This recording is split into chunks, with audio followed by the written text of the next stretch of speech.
ভরে থাকে সেই জার্নিতে। কাজে সেখানে ছোটখাটো অ্যাক্সিডেন্ট তো ঘটতেই পারে, অনেক মান অভিমান হতেই পারে, যন্ত্রণাও হতে পারে, কিন্তু সেগুলো অতিক্রম করে যেতে হবে বইটি। তাই কেন করলে এরকম আর নয়, এই প্রশ্ন করে কি হবে? যা হয়েছে হয়েছে, এখন ভবিষ্যৎ আর বর্তমানকে দেখবার পালা।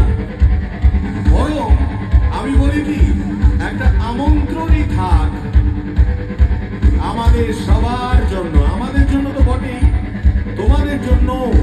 কারণ আমরা বিশ্বাস করি আমি ফসিলস এই মন্ত্রে। কাজেই তোমাদের সবাইকে বলছি